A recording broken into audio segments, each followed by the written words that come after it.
بسم الله الرحمن الرحيم تبارك الذي بيده الملك وهو على كل شيء قدير الذي خلق الموت والحياة ليبلوكم أيكم أحسن عملا وهو العزيز الغفور الذي خلق 7 سماوات طباقا ما ترى في خلق الرحمن من تفاوت فارجع البصر هل ترى من فطور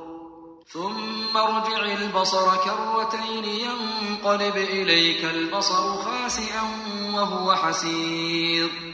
ولقد زينا السماء الدنيا بمصابيح وجعلناها رجوما للشياطين وأعتدنا لهم عذاب السعير وللذين كفروا بربهم عذاب جهنم وبئس المصير إذا ألقوا فيها سمعوا لها شهيقا وهي تفور تكاد تميز من الغيظ كلما ألقي فيها فوج سألهم خزنتها ألم يأتكم نذير قالوا بلى قد جاءنا نذير فكذبنا وقلنا ما نزل الله من شيء إن أنتم إلا في ضلال كبير وقالوا لو كنا نسمع أو نعقل ما كنا في أصحاب السعير فاعترفوا بذنبهم فسحقا لأصحاب السعير إن الذين يخشون ربهم بالغيب لهم مغفرة وأجر كبير وأسروا قولكم أو اجهروا به إنه عليم بذات الصدور ألا يعلم من خلق وهو اللطيف الخبير هو الذي جعل لكم الأرض ذلولا فامشوا في مناكبها وكلوا من رزقه وإليه النشور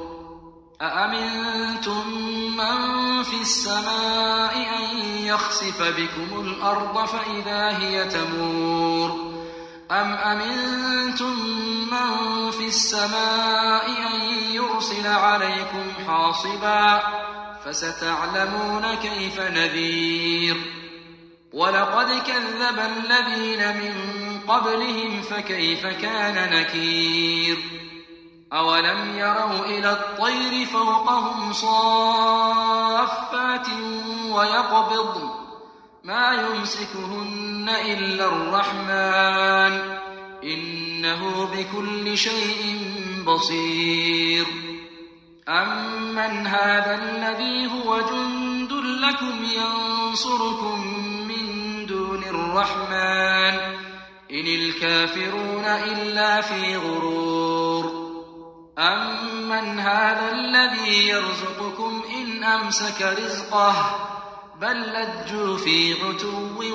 ونفور